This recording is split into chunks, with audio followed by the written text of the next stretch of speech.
एक छोटे से शहर में एक पुराना और विख्यात होटल था जिसका नाम मेहतर महल था।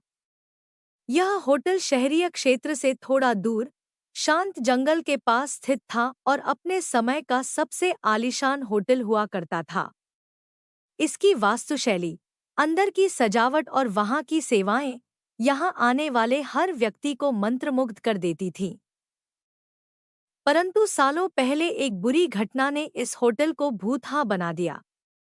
लोग कहते थे कि इस होटल में एक परिवार की आत्माएं भटकती हैं, जिन्होंने यहीं अपनी जान गंवाई थी। रात के समय होटल की ओर देखते ही लोगों के रोंगटे खड़े हो जाते थे। होटल के चारों ओर कटीफटी पेड़ों की छाया और होटल की टूटी-फूटी खिड़कियों से छनकर आती अंधियारी रोशनी ने पूरे परिवेश को और भी डरावना बना दिया था। लोग मानते थे कि उस बुरी रात के बाद से ही वहां की आत्माओं का भटकना शुरू हुआ था। इस भयावहता के कारण शहर के लोग होटल से दूर रहते थे और किसी की भी हिम्मत नहीं होती थी कि वे वहां जाएं। लेकिन एक समय ऐसा आया जब शहर के कुछ युवा उत्साही इस रहस्य को सुलझाने का निर्णय लिया। उनके मंडल का नेता था रवि, एक साहसी और होशियार युवक जिसे डर का मतलब नहीं पता था। रवि ने अपने 3 दोस्तों रोहन, सीमा और आरती के साथ इस भूतहा होटल का दौरा करने का फैसला किया। उन्होंने तय किया कि वे उन घटनाओं की सच्चाई जानने के लिए होटल में एक रात बिताएंगे। जैसे ही वे होटल पहुंचे, अंधेरा छा रहा था और हवाओं का शोर सुनाई दे रहा था। होटल के बाहर का माहौल ही डराने वाला था, लेकिन रवि और उसके दोस्तों ने अपनी हिम्मत रखी और होटल के अंदर चले गए। होटल के अंदर का वातावरण बेहद रहस्यमय और भयानक था।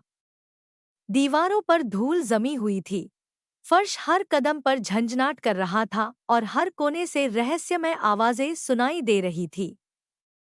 उन्होंने रिसेप्शन हॉल में प्रवेश किया और वहां की हालत देखकर चौंक गए। पुराने फर्नीचर, टूटी हुई टेबल्स और धूल भरे काउंटर। वहां लगे पुराने चित्रों में होटल के सुखद दिनों की झलक मिलती थी। अचानक रवि को महसूस हुआ जैसे कोई उन्हें देख रहा हो। उसने अपने दोस्तों को शांत रहने के लिए कहा और मुख्य हॉल में आगे बढ़ने का सुझाव दिया। मुख्य हॉल में चलते समय उन्होंने देखा कि एक पुरानी लिफ्ट थी, जो बंद हो चुकी थी और लिफ्ट के दरवाजे पर खून के धब्बे थे। दीवारों पर लगे चित्रों में होटल के स्वर्णिम दिनों की यादें ताजा हो रही थी, जब यह जगह जीवन और हंसी खुशी से भरपूर थी। लेकिन अब यह केवल भूतों की कहानियों और डरावनी घटनाओं का केंद्र बन चुका था। अचानक से किसी ने एक ठंडी हवा का झटका महसूस किया और उन्हें एक परछाई दिखी। यह भूत की परछाई थी। भूत की आवाज में डरावनी ध्वनियां थीं। तुम लोग यहाँ क्यों आए हो? यह स्थान शापित है।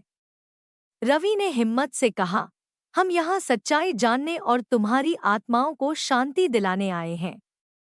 तुम कौन हो और तुम्हारी आत्माओं को शांति क्यों नहीं मिल रही?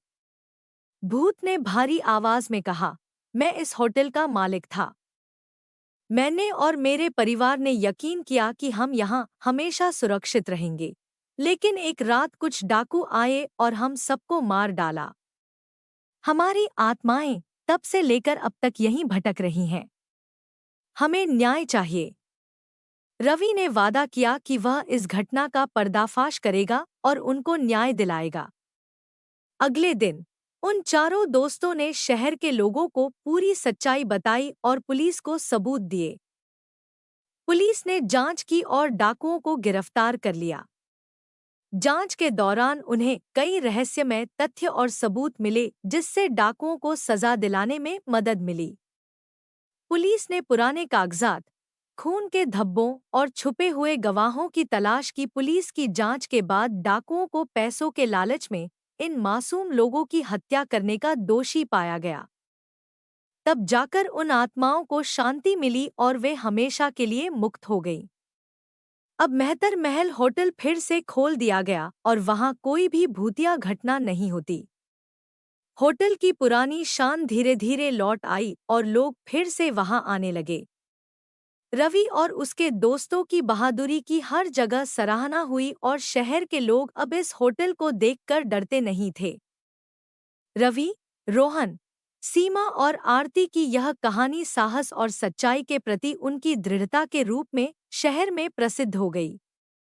मेहतर महल अब न केवल एक आलीशान होटल था, बल्कि एक ऐतिहासिक स्थल भी बन गया जहां लोग इस होटल की भूतिया कहानियों को सुनते और रवि और उसके दोस्तों की बहादुरी को सराहते।